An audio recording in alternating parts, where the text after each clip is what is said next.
You can check the forecast all week, but sometimes a weather front rolls in with such speed and violence that it catches everyone off guard. One minute the streets are clear, and the next you are scrambling for cover against forces entirely out of your control. Life deals out similar, invisible storms.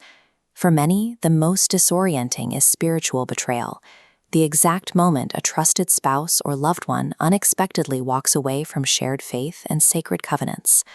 The immediate fallout leaves you entirely disoriented. The future you planned together dissolves, replaced by a deep sense of powerlessness. The real danger here is that the heartbreak bleeds directly into your theology. It fractures your spiritual anchor and upends your entire understanding of how the world is supposed to work. In the aftermath, the internal questions arrive fast. Where is God in this? How can I trust anyone when everything feels so fragile? You might find yourself wrestling with the hardest question of all: why a loving Heavenly Father would permit this specific, agonizing pain to enter your home. The very scriptures and religious routines that used to bring you comfort can suddenly feel hollow or entirely out of reach. In these moments, questioning isn't a sign that your faith is dying. It's often the first time you're forced to find out what you truly believe for yourself. This process of sifting through the wreckage allows you to move past the habits of your old life and start building a connection with Jesus Christ based on real, lived experience, rather than just expectation. You haven't failed a spiritual test. You are simply standing in a highly volatile hazard zone, and right now, you need a safe route out. Navigating life after betrayal is like walking through a field of spiritual landmines. The dangers to your faith hide just beneath the surface of daily interactions and difficult conversations. President Russell M. Nelson warned that detecting these hidden threats requires active help. He stated that in the latter days, surviving spiritually will be impossible without the guiding influence of the Holy Ghost. Elder Edward B. Rowe actually lived a physical version of this metaphor. Years ago, his work required him to cross a literal, active minefield. He survived because he was assigned a local guide named Winta, who knew the lethal border territory through first-hand personal experience. The instructions were absolute. Walk a few paces behind him. Where he goes, you go. Step exactly in his footprints. You don't survive a lethal environment by guessing your way through. You survive by placing absolute trust in a guide who has already successfully crossed the terrain.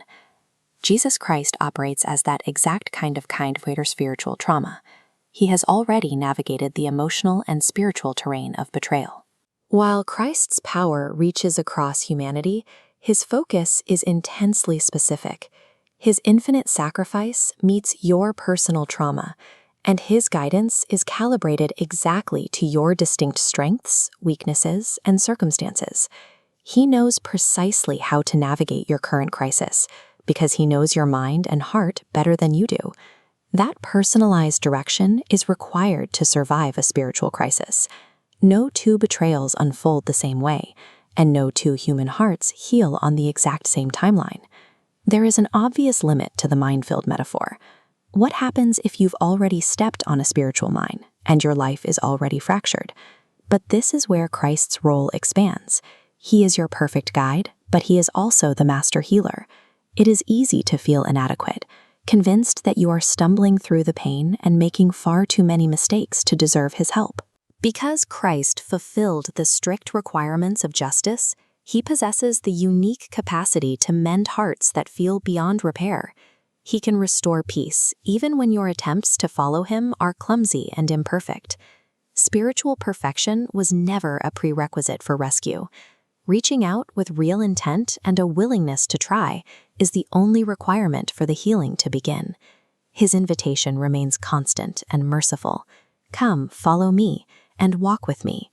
When the chaos of a shattered reality threatens to pull you under, there is one definitive path to peace. Just as President Dallin H. Oaks has clearly declared, Jesus is the way. Betrayal is deeply isolating, designed to make you feel abandoned. But the ultimate promise of the gospel is that wherever you are right now, you never have to walk alone. The devastating choices of others do not get to dictate your spiritual survival. Christ is actively waiting, with outstretched arms, to navigate the storm with you.